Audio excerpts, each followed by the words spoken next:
Gracias, Señor. A ti sea la gloria y la honra en el nombre de Jesús. Amén y amén. Amén, mis amados. Bueno, les damos la bienvenida esta noche a esta enseñanza de principios bíblicos. Amén.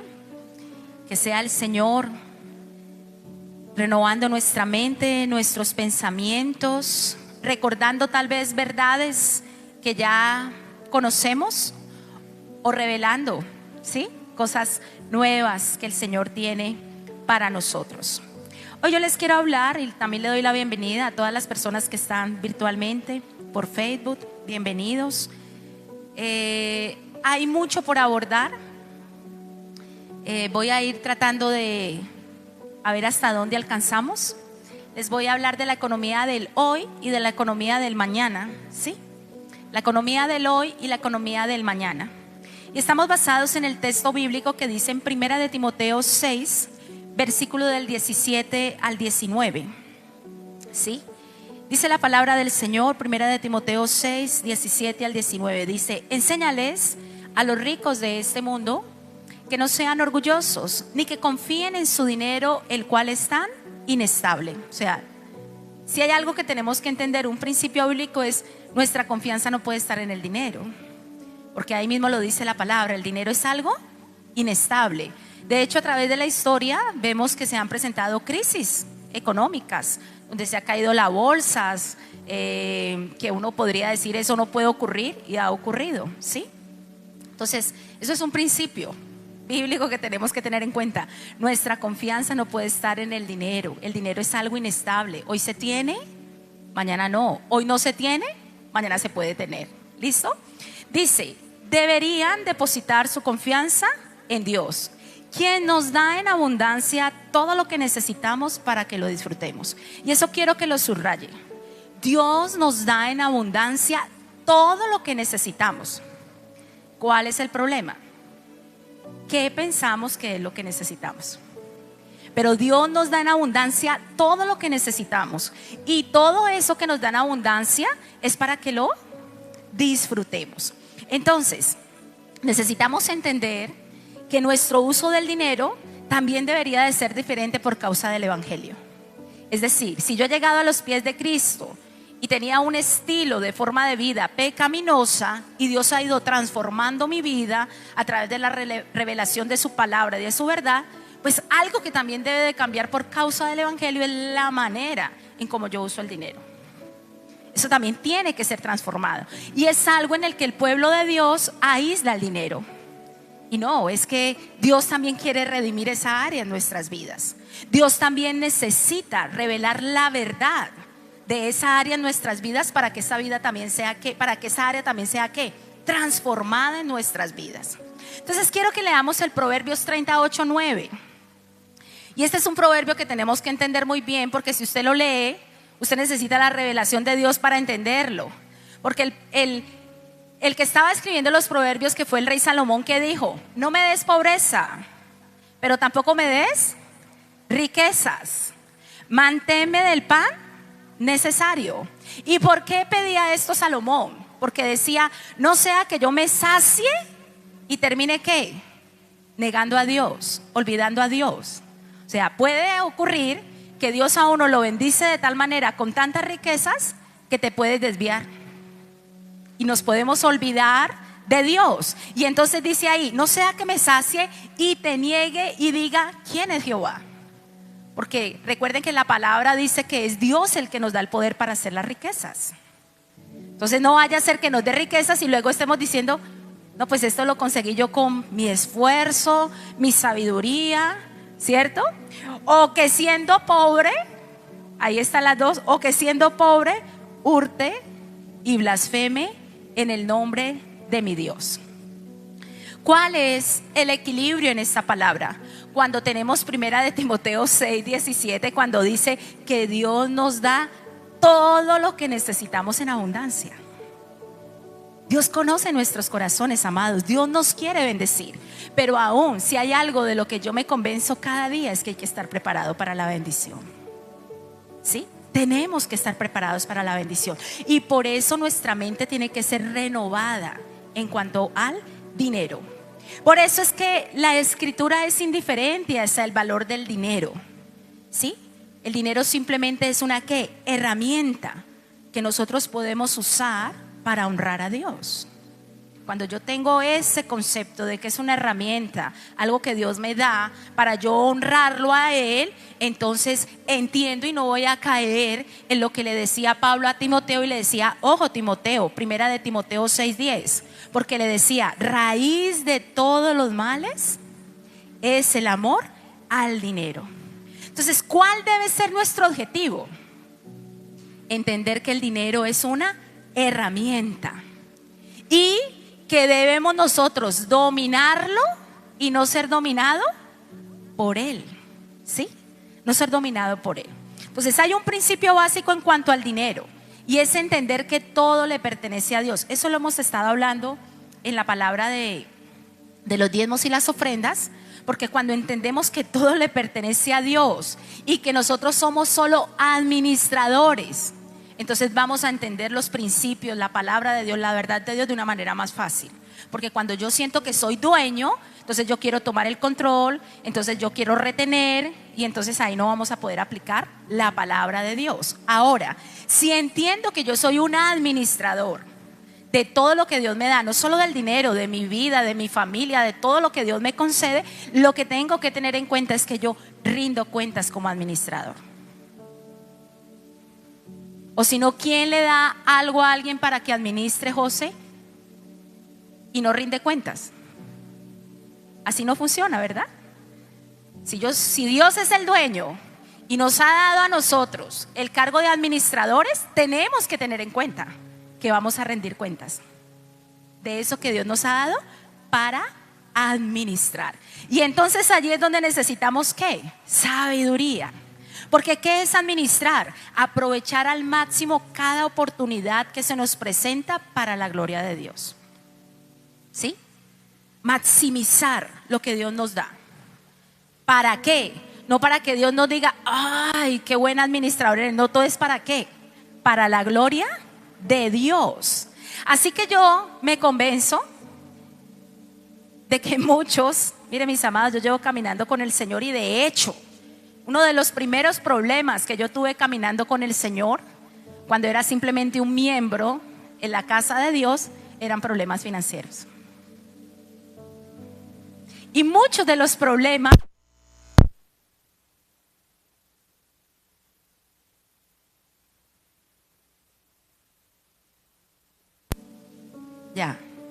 muchos de los problemas como cristianos surgen porque pensamos en el dinero aisladamente del resto del llamado de Dios en nuestras vidas. Es decir, creemos que Dios está en nuestra vida, creemos que Dios está con nuestra familia, creemos que Dios está en nuestra salud, pero a la hora del dinero decimos, no, esto es cochino, esto no es de Dios, y creemos que Dios no está en el dinero.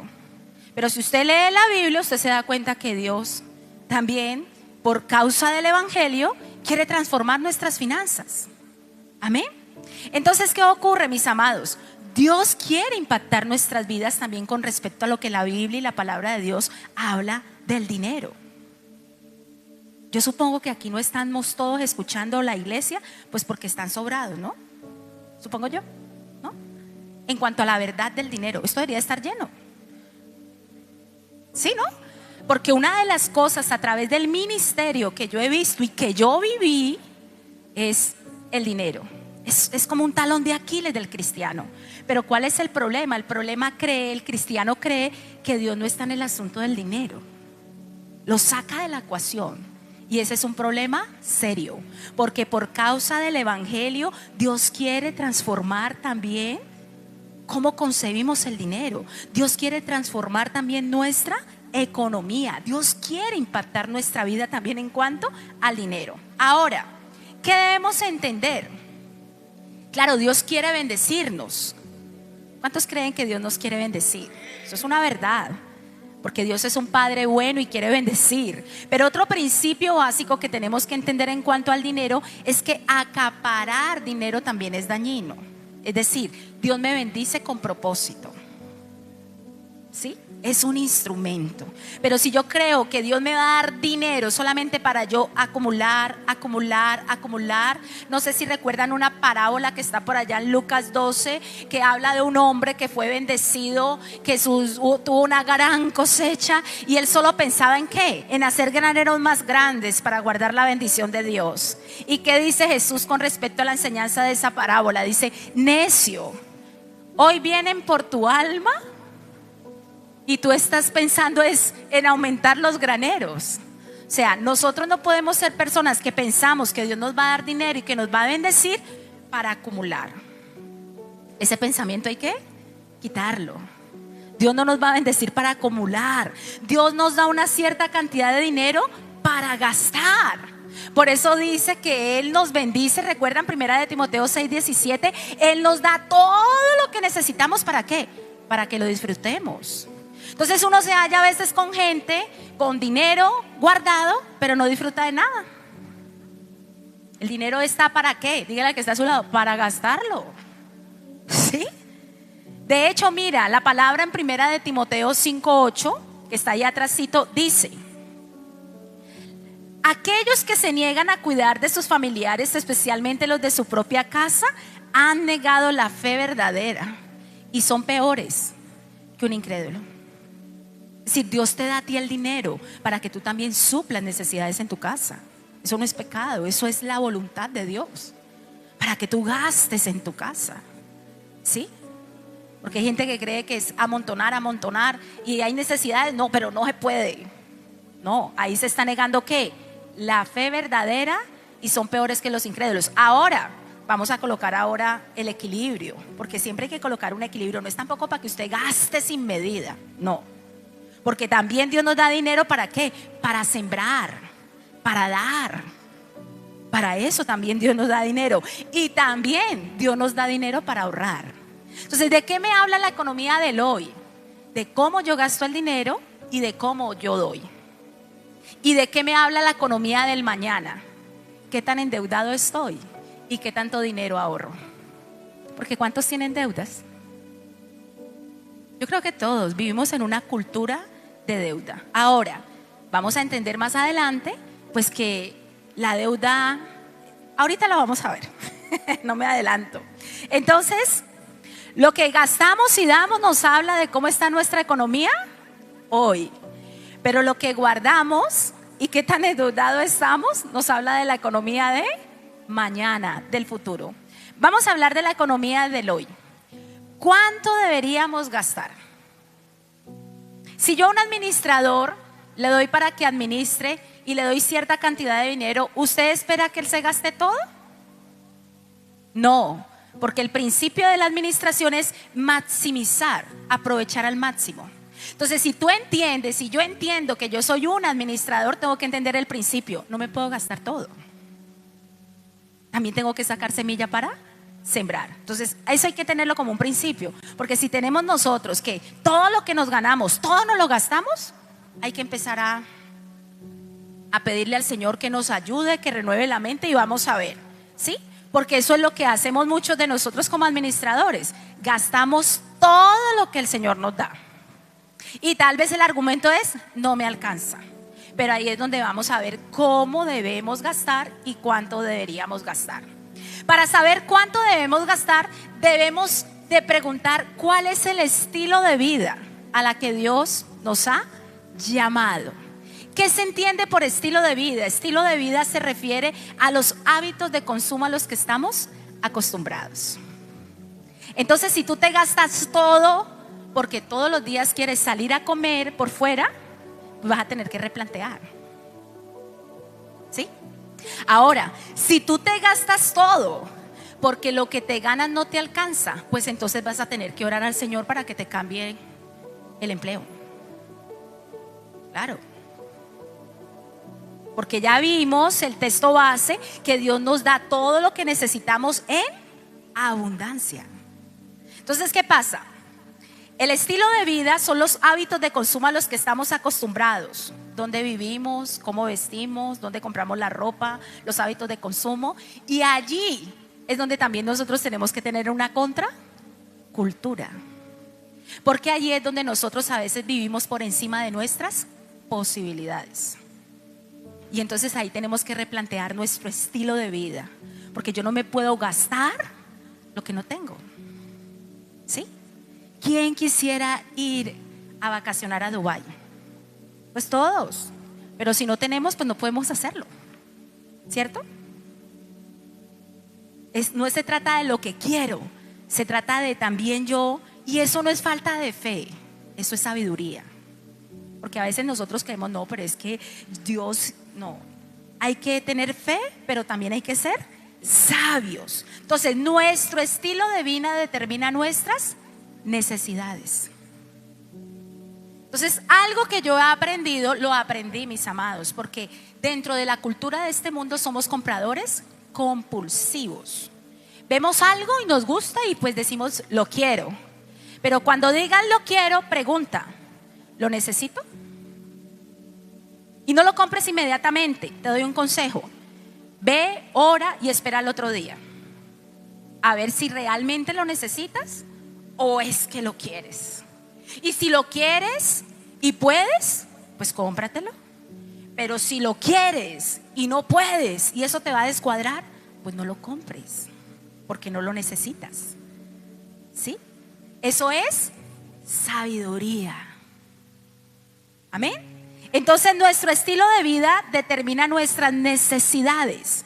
Y hay dos peligros que nosotros tenemos que tomar en cuenta al plantear la pregunta cuando hablamos de un estilo de vida. Porque a veces estamos metidos en la corriente del mundo del estilo de vida que aún nos muestran los youtubers, pues toda esta gente que y entonces nos vamos montando en un estilo de vida pues que ni siquiera es lo que Dios quiere. ¿Sí? Entonces, el primero es que nuestro estilo de vida determina un conjunto de necesidades que excedan nuestros ingresos. Yo no puedo vivir por encima. Mis necesidades no pueden estar por encima de mis ingresos, porque entonces ¿qué voy a hacer? Voy a vivir en déficit todo el tiempo. Y entonces es lo que comúnmente nosotros llamamos, abrimos huecos para tapar otros huecos. Pero ¿cómo vivimos? ¿Con huecos todo el tiempo? Y si eso ocurre, entonces nosotros tenemos que empezar a replantear. Tenemos que empezar a replantear. No podemos decir, no, es que Dios no es fiel. No, Dios es fiel, Dios suple, pero tenemos que ser sabios. ¿Sí? Tenemos que replantear. Entonces, Dios no nos está llamando a un estilo de vida que requiere mayores ingresos de lo que poseemos. De hecho, usted a veces piensa, y lo he visto por testimonio, es decir, eso pasa, que las personas creen que la forma en que va a cambiar su economía es si tienen mayores ingresos. Y Dios es tan bueno y fiel que les duplica. Pero luego al poco tiempo están en el mismo aprieto, no les alcanza. Y uno dice, pero ¿por qué cuando me ganaba, voy a colocar un ejemplo, 2 millones no me alcanzaba? Y yo estoy orando y estoy diciendo, Señor, dame un mejor empleo o dame un mejor ingreso. El Señor es tan bueno que te lo duplica, 4. Te ganan los 4 y cuando te ganan los 4 al poco tiempo estás otra vez que no te alcanza. ¿Dónde está el problema? ¿En lo que te ganas? No, el problema está en la forma en cómo administras. Porque el segundo peligro que tenemos es que cuando nuestros ingresos aumentan, inmediatamente tus necesidades también aumentan. Entonces tú te metes en un estilo de vida, o sea, estás en un estilo de vida que está por encima de tus posibilidades, le oras a Dios, le dices, Señor, multiplica, el Señor es bueno, multiplica, pero sigues con el mismo pensamiento de gastando por encima de lo que ganas. Entonces te puedes ganar 10 millones, pero si tienes ese pensamiento te vas a gastar 15. ¿Ves?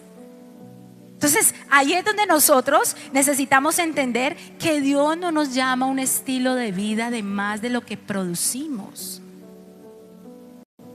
Y eso no es falta de fe, mis amados. Eso es que sabiduría. Sabiduría. ¿Sí? Entonces, ¿cómo elegimos nuestro estilo de vida? Primera de Timoteo 6:17. Dios nos da todas las cosas en abundancia para que las disfrutemos. una de las cosas que más define nuestro estilo de gastos es dónde vivimos, cómo vivimos. Y allí es donde entra entonces la importancia de un presupuesto. Porque si tú ni siquiera sabes cuánto te gastas, cómo administras el dinero, entonces fácilmente tú no sabes, ¿sí?, qué es lo que falta en la ecuación, ¿sí? Entonces el objetivo es que nosotros también seamos fieles en la administración del dinero, que seamos hallados fieles en administrar el dinero, ¿sí? Ahora, si nosotros queremos, porque ¿a quién le gusta progresar? A todos. ¿Quién le gusta? Dice, yo vivo en este lugar, pero yo quiero vivir en otro lugar mejor, en un barrio mejor, en un entorno mejor. Eso no es pecado, pero yo debo de tener en cuenta que eso requiere que haya un esfuerzo para que ese esfuerzo se vea representado en que yo no esté por encima de mis posibilidades. Porque si yo voy a pagar un arriendo que no puedo pagar y me faltan 200,000 pesos cada mes para pagar el arriendo, yo no puedo estar cada mes pues sufriendo por 200,000 pesos o prestando 200,000 pesos. Yo tengo que tomar decisiones sabias, ¿sí? Entonces, ¿qué es importante? Gestionar un presupuesto. Así que la mejor forma de manejar nuestro estilo de vida es ¿cómo? Con un presupuesto. Ese es el mejor estilo de vida. Y ese presupuesto se convierte en una ¿qué? Herramienta. Mira, yo quiero que leamos 1 de Timoteo 6 del 8 al 10. Lo vamos a leer todos, ¿vale? Si lo colocan allá, del 8 al 10.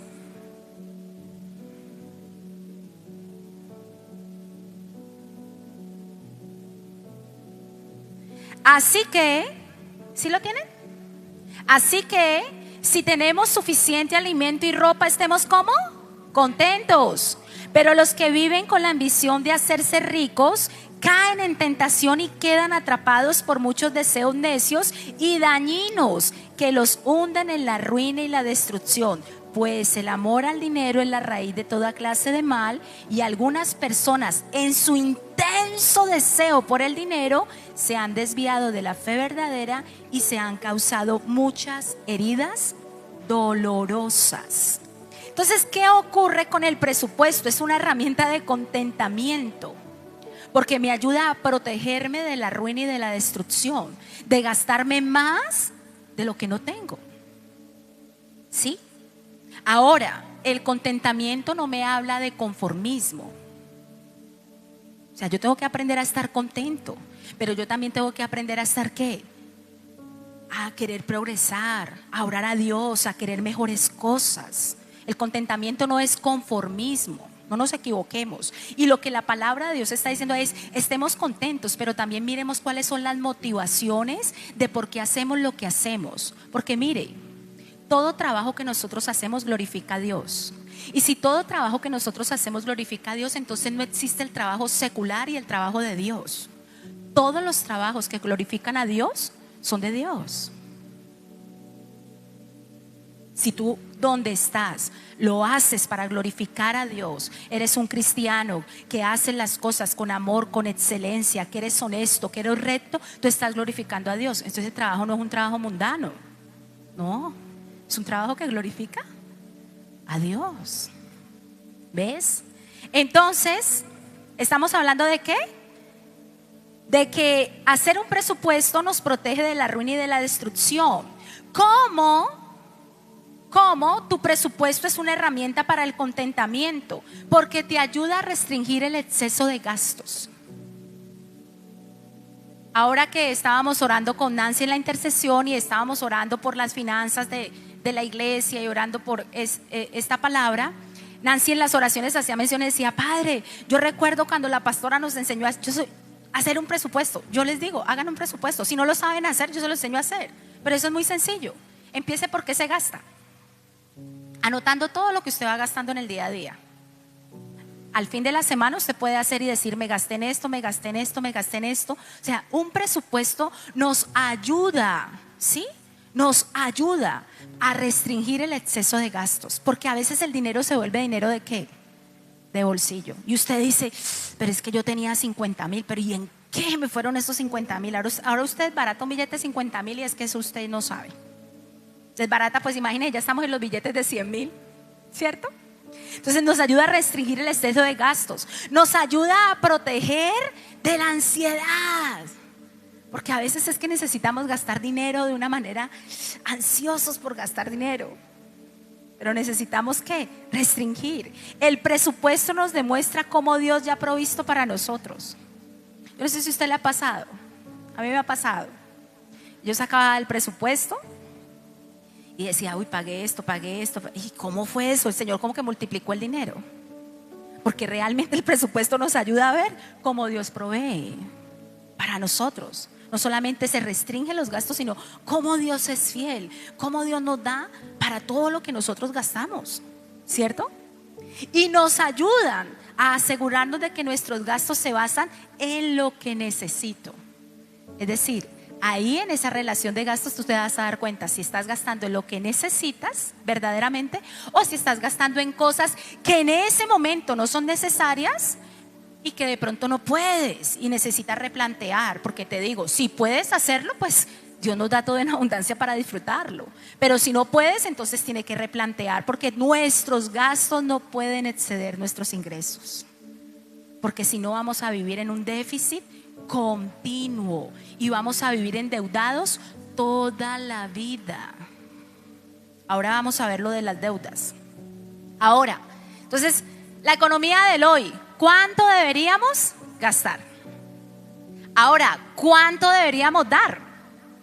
Porque hablamos de que un buen administrador no se gasta todo, sino que un buen administrador también, ¿qué hace? Debe dar, debe sembrar, debe dar en el reino. ¿Por qué damos? Damos porque nuestro Dios es grande, demuestra cuán grande es nuestro Dios y porque Él nos da generosamente. ¿Por qué debemos dar? Porque promueve la piedad, nos ayuda a establecer prioridades. Porque la palabra dice en Mateo 6:21, donde esté vuestro tesoro, allí estará vuestro corazón. Es decir, yo recuerdo una enseñanza de un pastor que decía, si todavía usted no es una persona generosa que da, el bolsillo no se ha convertido. Y si no se ha convertido el bolsillo, pues tampoco se ha convertido completamente el corazón.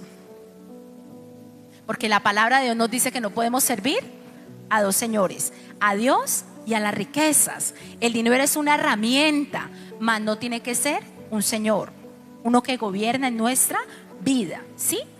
Entonces dar nos ayuda a establecer prioridades, nos ayuda a reconocer y aceptar que Dios es el dueño de todo lo que tenemos. Por eso le servimos con nuestro dinero.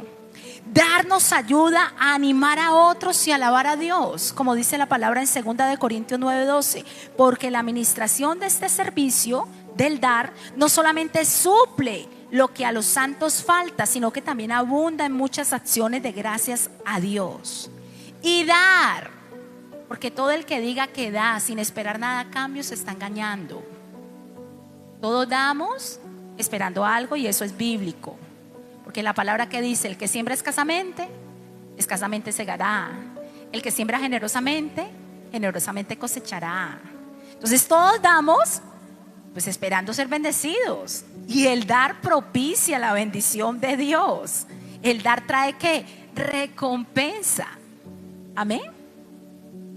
Entonces, ¿qué deberíamos dar? Eso es un tema más profundo que si tenemos tiempo para desarrollarlo más adelante, lo vamos a desarrollar viendo que la gente dice que el diezmo del Antiguo Testamento, que el diezmo del Nuevo Testamento, pero es que el dar no significa un porcentaje, mis amados. Yo pienso que el 10% es lo mínimo. Hay gente que Dios lo ha bendecido de tal manera que puede dar el 20, el 30, el 40, el 50. Entonces no se trata de un porcentaje, se trata de ¿qué? Del corazón. Hay gente que quisiera dar el 10%, pero está haciendo una reacomodación financiera.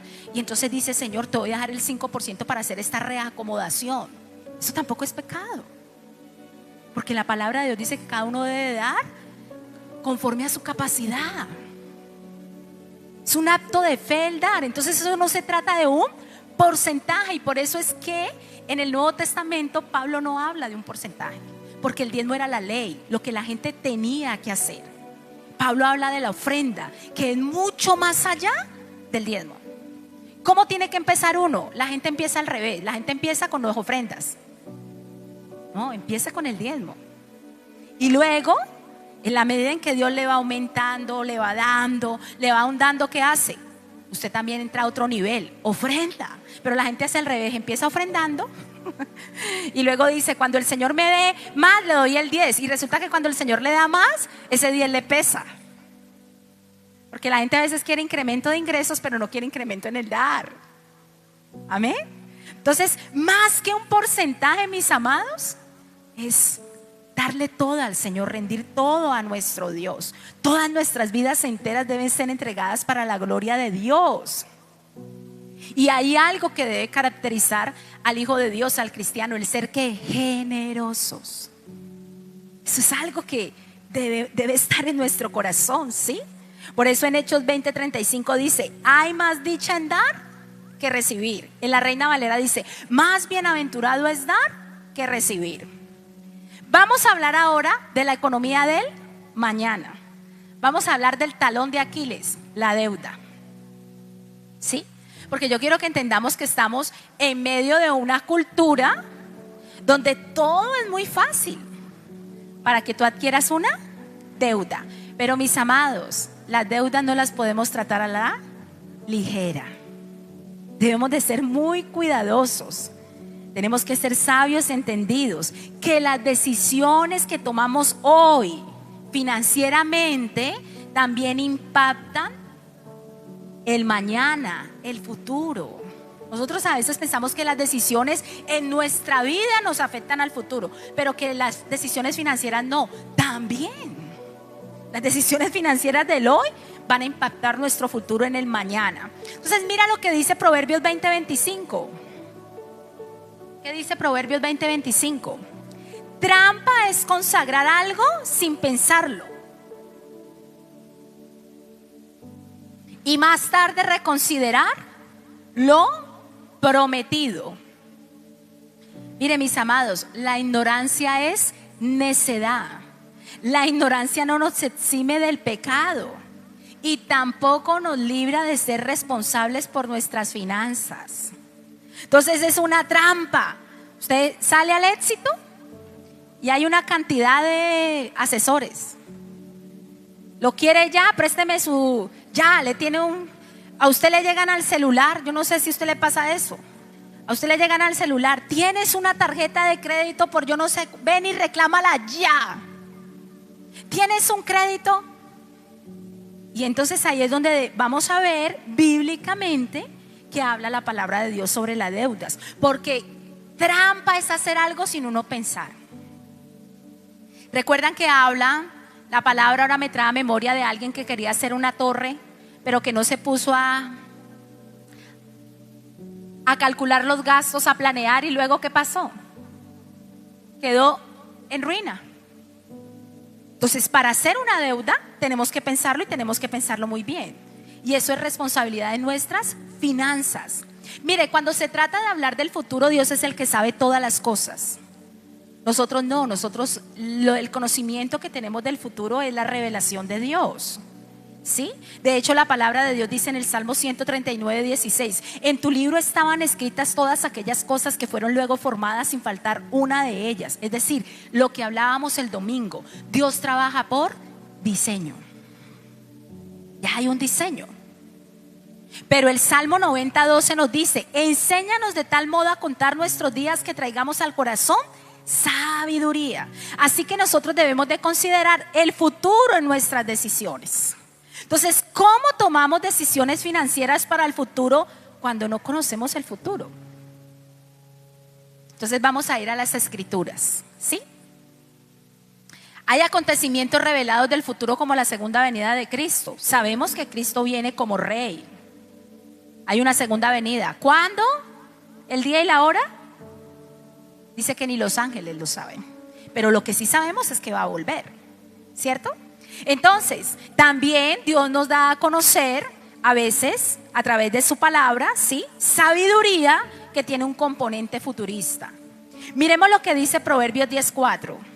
La mano negligente empobrece, mas la mano de los diligentes enriquece. Principio bíblico. ¿Cuál es la manera de enriquecerse, de que Dios a uno lo prospere? Siendo diligente. ¿Qué es una persona negligente? Una persona negligente es una persona que no es responsable, que le falta atención y responsabilidad. ¿Sí? Entonces nosotros tenemos que ser diligentes en nuestro trabajo. Nosotros tenemos que ser diligentes en buscar a Dios, porque Él es el que nos da el poder para hacer ¿qué? Las riquezas. Nosotros tenemos que ser diligentes cuando estamos en un caos, en una crisis financiera, porque el Señor es el que nos da la sabiduría para administrar. Nosotros tenemos que ser diligentes cuando nos encontramos en una situación sin salida, y entonces Dios nos va a dar ¿qué? Una salida. Tenemos que ser diligentes, porque ahí lo dice: la mano de los diligentes enriquece. ¿Qué es una deuda, mis amados? Una deuda es obtener algo ahora, pagándolo a 12 meses, 24 meses, 36 meses, 48 meses, 60 meses, ya hay hasta 72 meses y hasta 84 meses. Anteriormente lo máximo era 60, 5 años. Ahora hasta 7 años, 84 meses. O sea, tú lo quieres ya, pero lo vas a pagar en 7 años. Entonces vamos a ver qué dice la palabra de Dios, porque hasta cierto punto a veces el crédito es un medio necesario. Hasta cierto punto. Entonces vamos a ver si Dios prohíbe pedir prestado. Dios no prohíbe del todo pedir prestado. Miren, en el Antiguo Testamento, en Éxodo 22:25, vemos que Dios permitía el préstamo en la ley dada a los israelitas. ¿Sí? No sé si Éxodo 22:25, si lo podemos leer.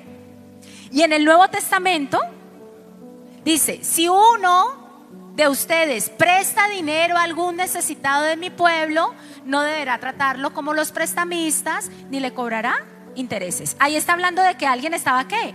Prestando. Pues si estaba hablando de que alguien está prestando, pues entonces podía pedir prestado porque estaba en una ¿qué? Necesidad. Y lo que el Señor está diciendo es: no sean usureros. Mis amados, revelación: el gota a gota no es de Dios. Ahí está. Para que usted no se meta en gotagotas, porque eso es interés de ¿qué? De usura. Y aparte de eso, luego le mandan gente a cobrarle. Eso es un peligro. Usted, esa no es la salida.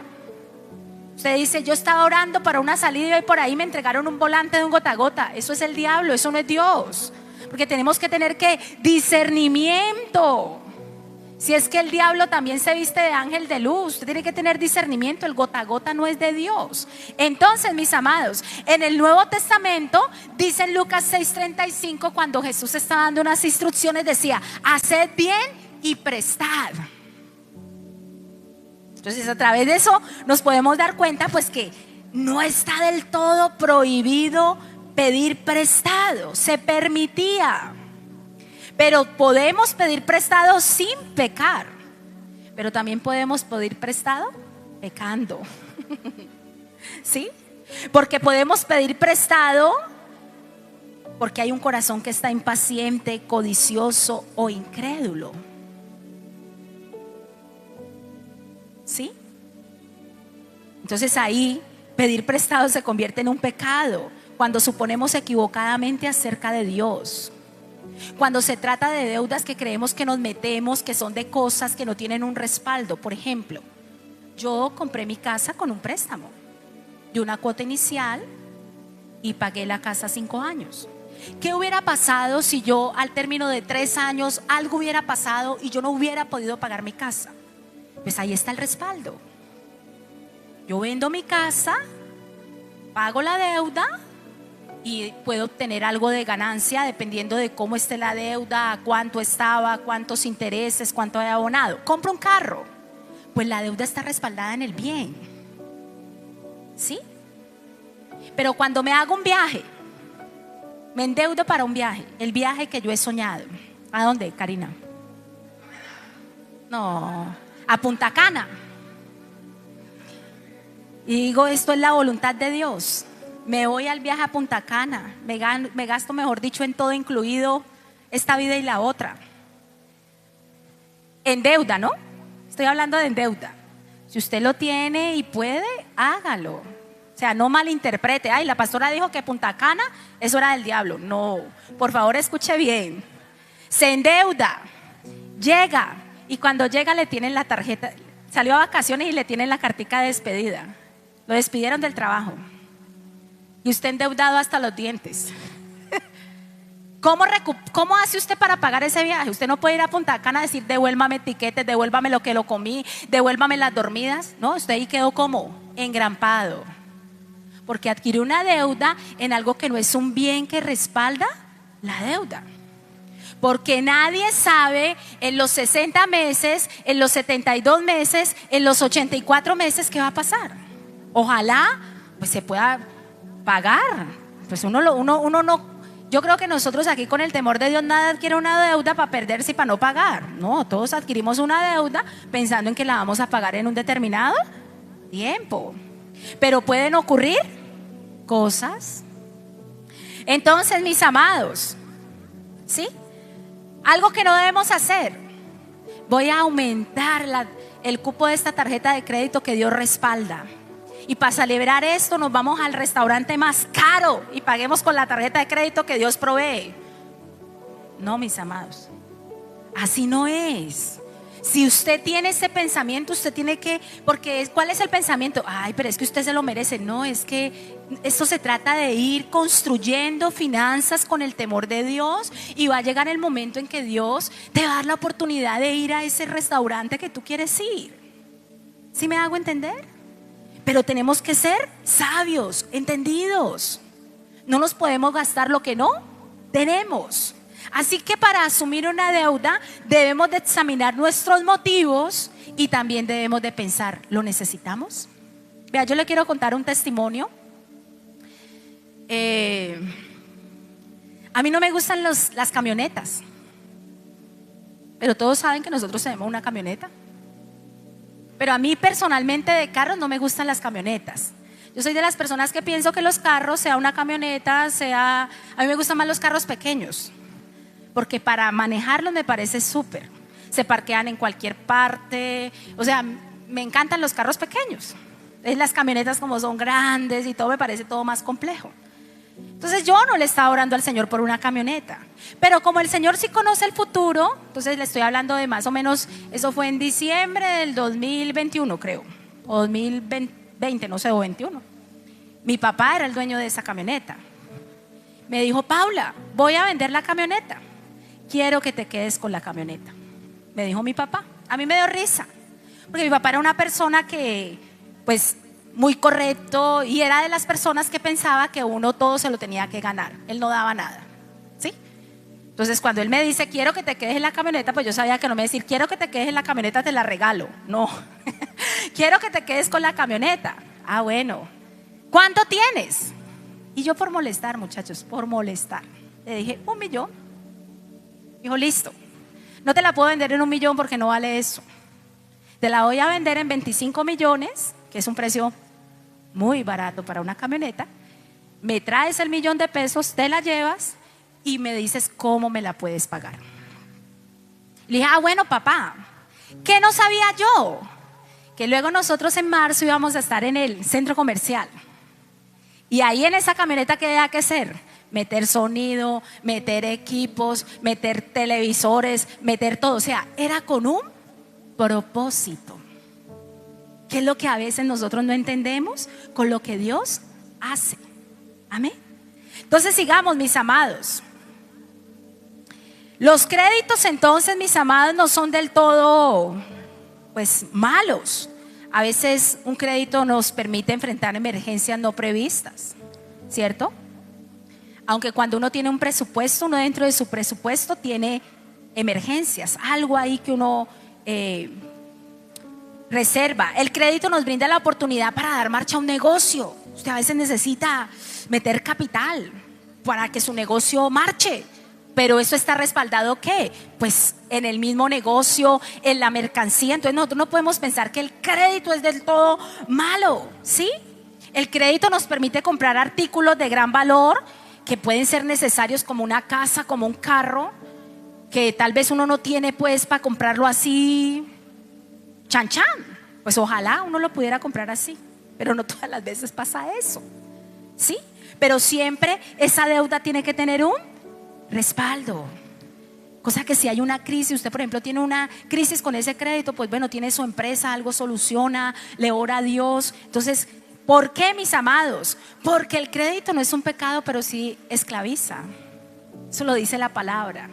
Dice Proverbios 22:7: el rico se enseñorea de los pobres y el que toma prestado es siervo del que presta. Y si no, ese banco usted le mantiene recordando que se le va a vencer la cuota, ¿no? Todo. Entonces, la deuda implica que se limita la flexibilidad financiera. Así que asumir una deuda no es algo que se debe hacer a la ligera. Hay que ver las motivaciones, realmente lo necesitamos. Mis amadas, no se vaya a meter en una deuda de un televisor más grande por el mundial. No. Si puede, hágalo, pero no en una deuda, ¿sí?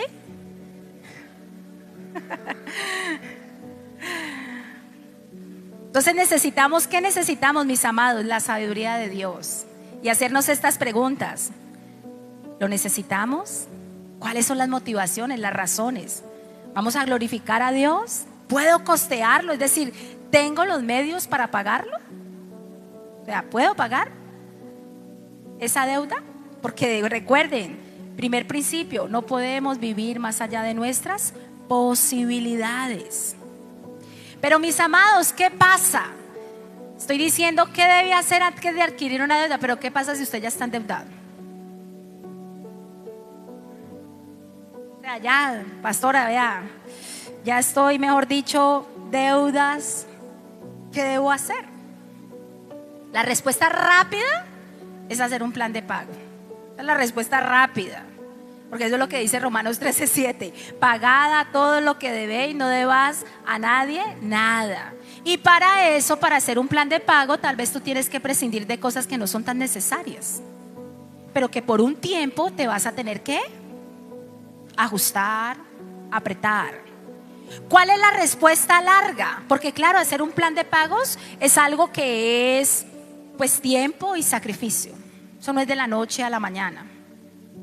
De hecho, a veces nosotros pensamos que si nos ganáramos el baloto se nos va a acabar todos los problemas financieros.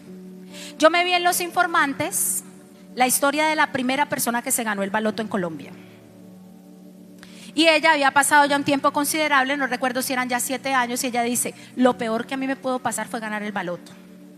Yo compré un baloto con mi novio, nos ganamos ese baloto, se me dañó la relación. O sea, es decir, ya no tenía ese novio. Se me dañaron las relaciones familiares porque toda mi familia no quería sino que yo les regalara plata.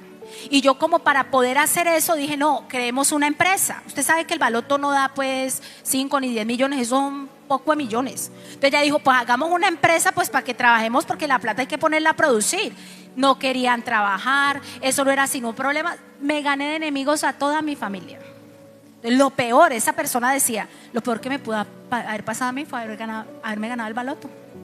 Y a veces nosotros como cristianos pensamos que esa es la solución. No, esto se trata de sabiduría, de saber administrar, de aplicar los principios de la palabra, de saber gastar, de dar, de ser generosos y de no tomar el sistema financiero de deuda que el mundo nos enseña a la ligera. No, tenemos que pues mirar realmente, no tomar a la ligera eso. La respuesta larga: ¿qué pasa si estamos demasiado endeudados? Pues necesitamos reflexionar cómo llegamos allí. ¿Por qué estoy tan endeudado? O sea, eso no pasó de la noche a la mañana, ni fue que usted se acostó sin deuda y al otro día se levantó con deuda. No, eso fue pues reflexionar cómo fue que llegué a esa situación. Tal vez decisiones imprudentes, posiblemente codicia, impaciencia, materialismo. Y pues si llegamos a esa conclusión, ¿qué tenemos que hacer? Arrepentirnos, confesar nuestro pecado y realmente pedirle a Dios que nos ayude para que seamos buenos administradores. Porque, mis amados, debemos asumir la responsabilidad de nuestras acciones. Dios quiere impactar nuestras finanzas también, pero tenemos que ser sabios para administrar.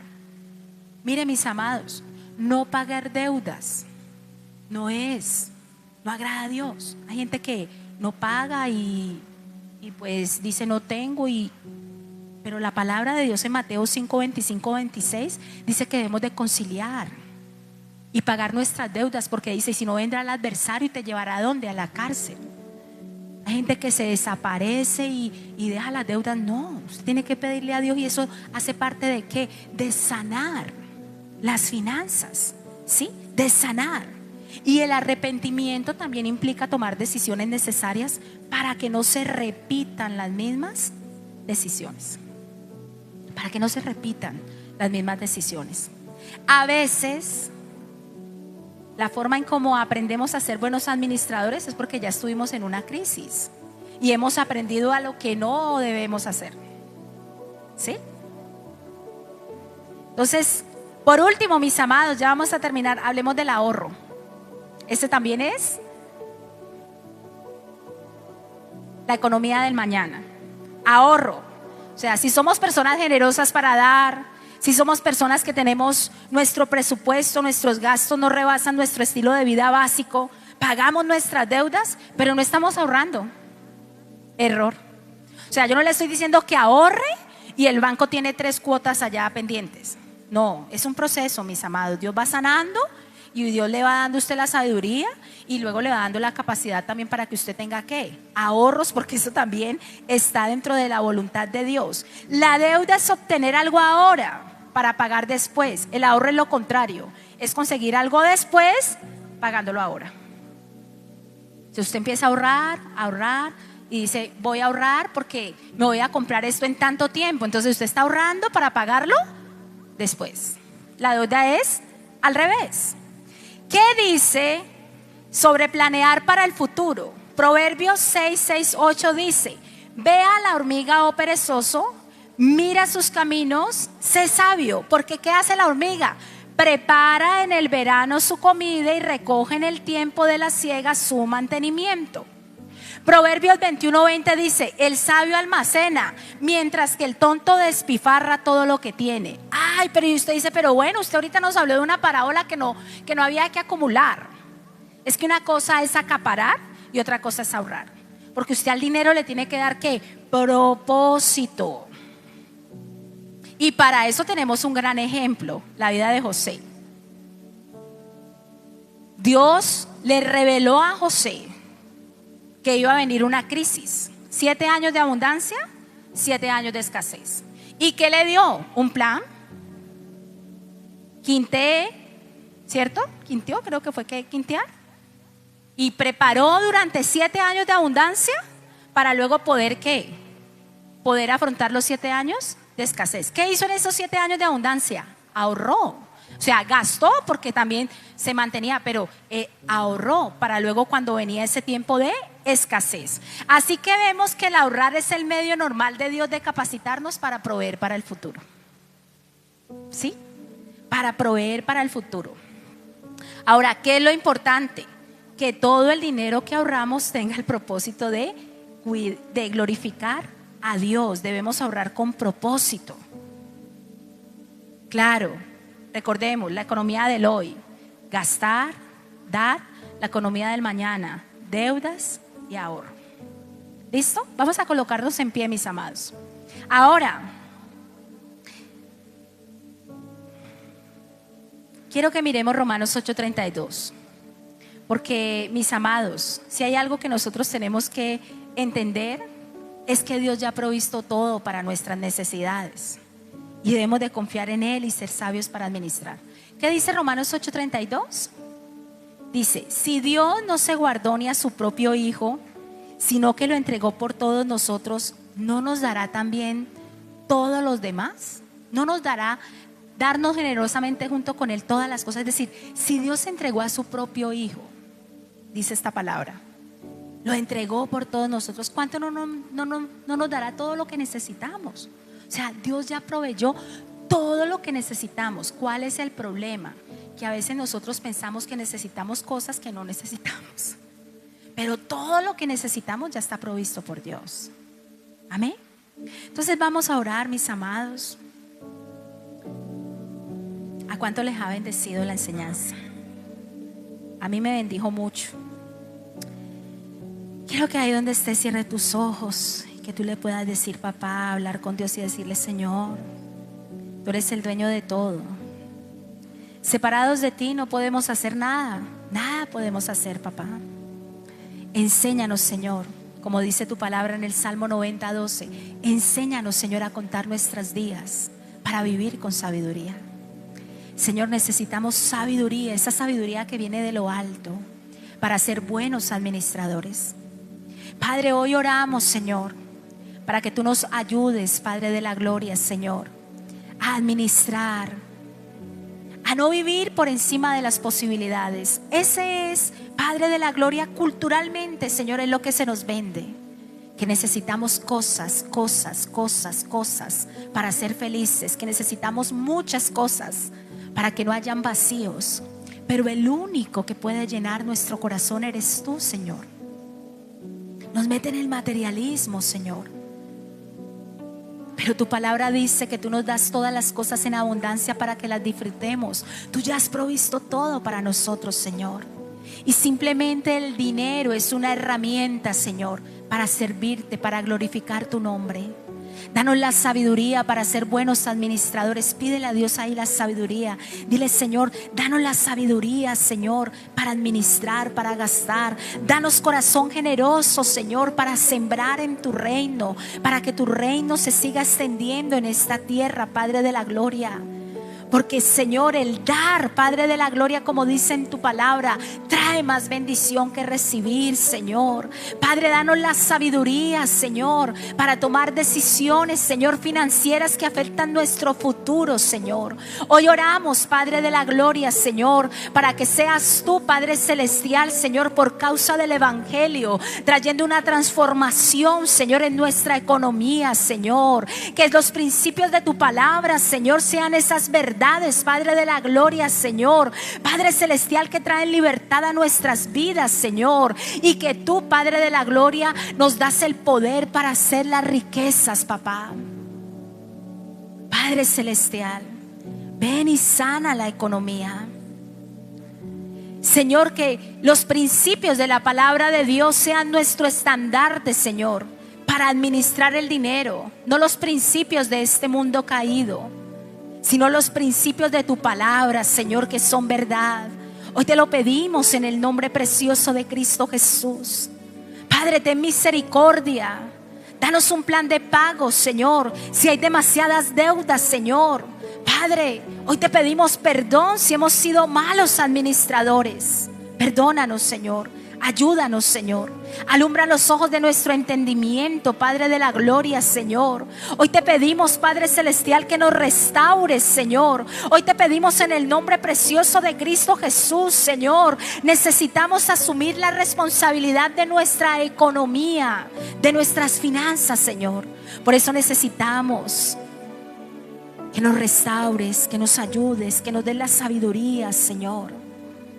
Que tomemos las medidas necesarias para que no sigamos tomando las mismas malas decisiones que tal vez nos han llevado, Señor, a vivir una economía, Señor, que no es de tu reino, Señor.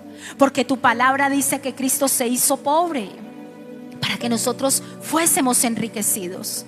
Y la verdadera prosperidad no empieza con las cosas. La verdadera prosperidad que viene de ti es una prosperidad integral, que empieza desde lo más profundo de nuestro corazón, que se ve reflejado en nuestra vida y también en todas las cosas. Porque tú dices en tu palabra, amado, yo deseo que seas prosperado en todas las cosas y que tengas salud, así como prospera tu alma. Prospera nuestra alma con esta palabra. Ayúdanos, Señor. Danos sabiduría, Señor, la sabiduría que viene de lo alto. Hoy te lo pedimos, papá. Ayúdanos a ordenar y organizar nuestras finanzas. Danos la sabiduría para hacer un presupuesto, Señor. Hoy te lo pedimos en el nombre de Jesús.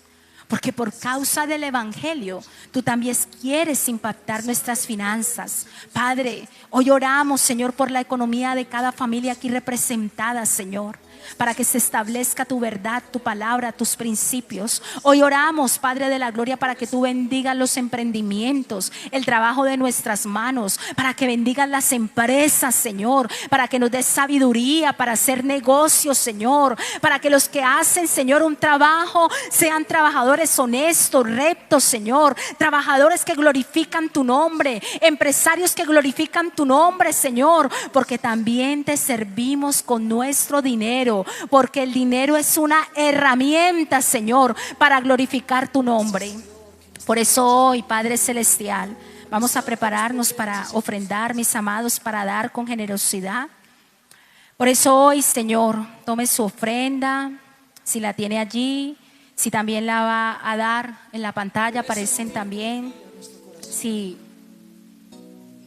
la va a entregar por virtual, en las diferentes cuentas.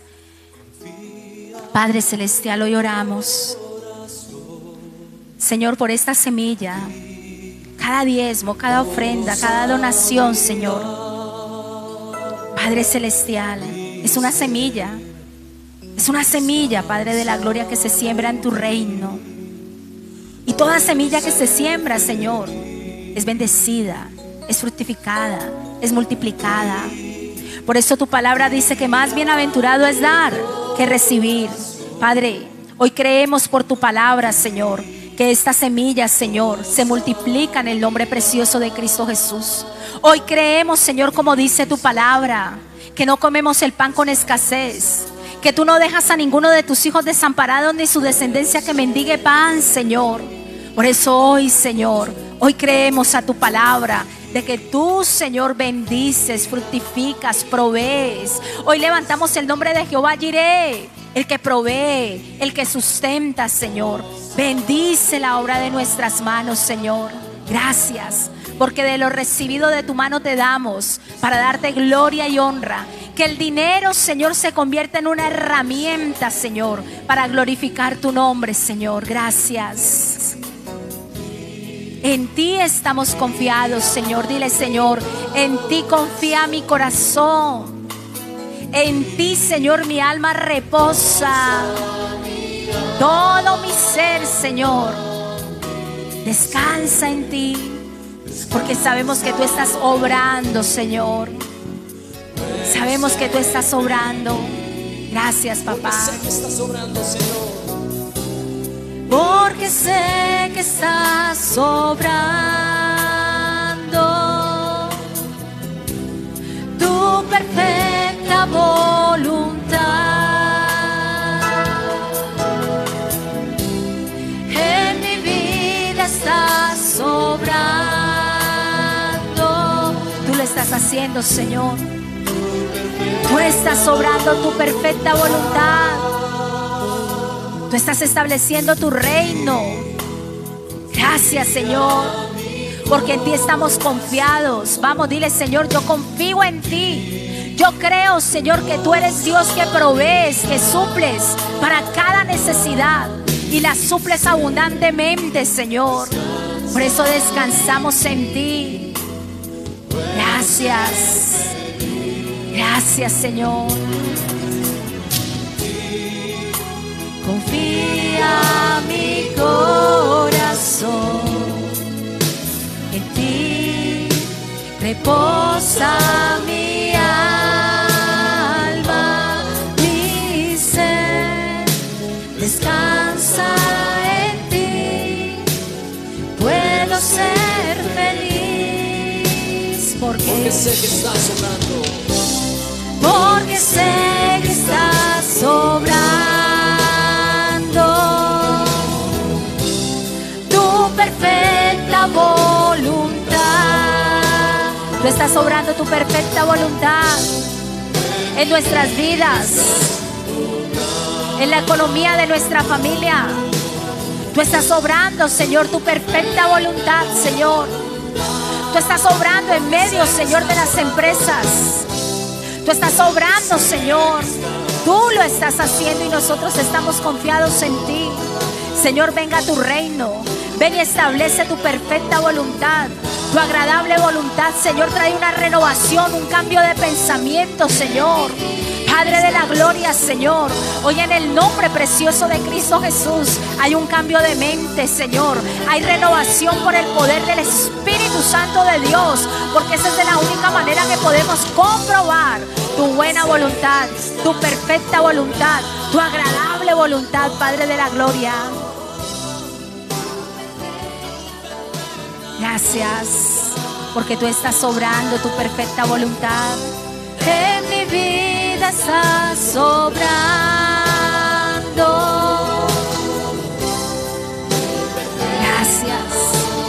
Gracias, Señor. Padre celestial, gracias. Tú estás obrando en medio de nuestras vidas, en medio de nuestras casas. Tú estás obrando, Señor, en nuestros cuerpos, en nuestra salud, pero también estás obrando en nuestras finanzas y en nuestra economía, papá. A ti sea toda la gloria, toda la honra, todo el poder y toda la majestad en el nombre precioso de Cristo Jesús. Amén y amén, mis amados. Usted puede depositar su diezmo, su ofrenda, dándole gracias a Dios. Mis amados, mañana seguimos en nuestra tiempo de alborada, fin de semana. Estamos en celebración familiar, 8 y 10 de la mañana. El próximo jueves vamos a tener las 24 horas de oración. O sea que vamos a estar aquí, pero vamos a estar orando por nuestra nación, porque el próximo jueves es la víspera de las elecciones en Colombia. Y necesitamos, mis amados, yo le insto, le animo a que en estas 24 horas de oración hagamos ayuno por nuestra nación. Entonces vamos a estar aquí. Ustedes saben que cuando hacemos las 24 horas de oración arrancamos el jueves a las 6 de la tarde y terminamos el viernes a las 6 de la tarde. Estaremos enviando las diferentes, lo hacemos por grupo, los diferentes horarios, pero entonces vamos a estar aquí a las 7:30, vamos a estar aquí orando, amén, por nuestra nación, porque urge, mis amados, levantar clamor por nuestra nación. Yo sé que lo estamos haciendo, pero pues como congregación también necesitamos hacerlo, seguir haciéndolo, lo que estamos haciendo. Que Dios los lleve con bien, que Dios les bendiga, que Dios nos lleve con bien a nuestras casas, que Dios les siga bendiciendo grande y abundantemente, mis amados. Mil bendiciones. Un nuevo tiempo no cesará, nuestro Dios algo nuevo hará, y ya ha empezado a hacerlo. Está abriendo un nuevo camino y hará brotar ríos en el lugar sediento. Los milagros pasados nada serán en comparación con lo que Dios por su pueblo hará.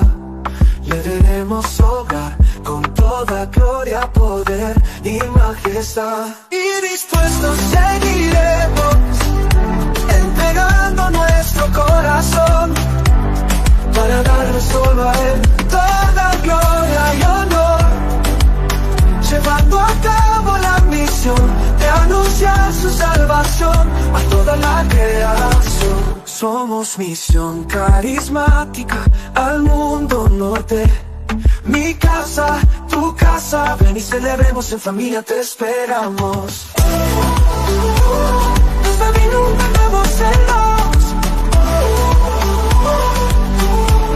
Os miramos palpino y arate con lo que vimos, Dios, milagros pasados nada serán en comparación con lo que Dios por su pueblo hará. Le veremos obrar con toda gloria, poder y majestad, y dispuestos seguiremos, entregando nuestro corazón para darle solo a Él toda gloria y honor, llevando a cabo la misión de anunciar su salvación a toda la creación.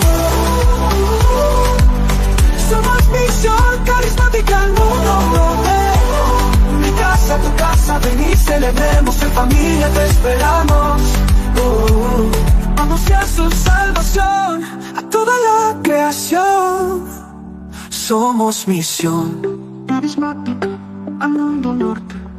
Mi casa, tu casa, ven Ven y celebremos en familia, te esperamos.